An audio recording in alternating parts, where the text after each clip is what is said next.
monde, Benoît Charette avec vous dans le cadre du Buzz Auto avec le journal L'Accès. On est aujourd'hui chez Elite Ford de Saint-Jérôme pour parler d'un modèle qui a fait beaucoup parler de lui depuis son lancement en 2021. C'est le Ford Mustang Mach-E. En fait, on offre pour 2023 pas moins de 6 versions. On a la version de base qui s'appelle aussi Select, qui est en version 2 ou 4 roues motrices. Le modèle Premium en 2 ou 4 roues motrices.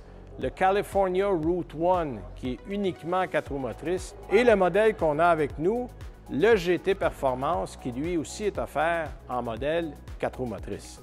Bon, on va démêler un peu tout ça. Il y a deux sortes de batteries. Il y a une batterie de 70 kWh et une plus grosse batterie de 91 kWh qui est disponible avec ces modèles-là. Si vous recherchez l'autonomie maximale, il faut aller du côté du California Route 1 qui offre, selon Ford, 505 km d'autonomie. Et le modèle de base, qui offre le moins d'autonomie, disons-le comme ça, est à 360 km. Donc, vous avez, entre les deux, une variété. Au niveau de la puissance, le modèle de base est à 266 chevaux. Ensuite, vous avez 295 chevaux. Vous avez autour de 360. Et le GT Performance, lui, fait 480 chevaux. Le prix pour un modèle de base est autour de 57 000 jusqu'à 83 000 pour le modèle qui est le GT Performance. D'ailleurs, c'est le seul qui n'a pas de subvention pour des rabais gouvernementaux. Tous les autres modèles ont droit aux 5 000 du fédéral et aux 7 000 du provincial. Évidemment, on est à l'intérieur du modèle GT Performance qui est le plus équipé de la famille des modèles Mach-E, qui débute, on l'a dit tantôt, à 83 000 mais on peut facilement faire grimper le prix à plus de 90 000 en incluant un certain nombre d'options. Mais ce qu'on a déjà dans ce véhicule-là, c'est des sièges qui sont 2 tons.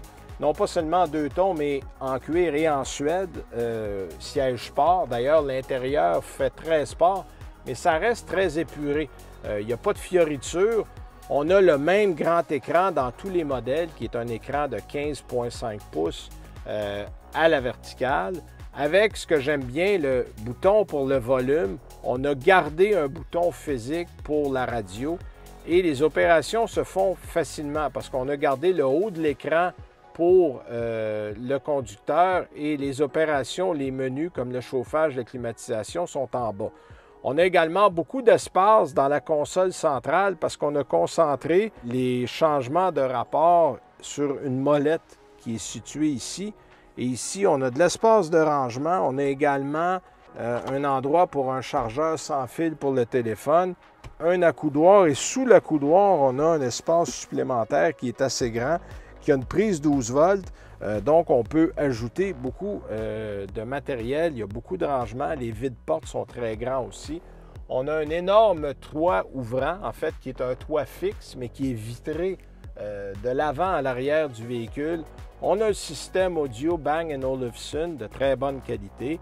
Et ce modèle-là, on le disait tantôt, a 480 chevaux et 600 livres-pieds de couple.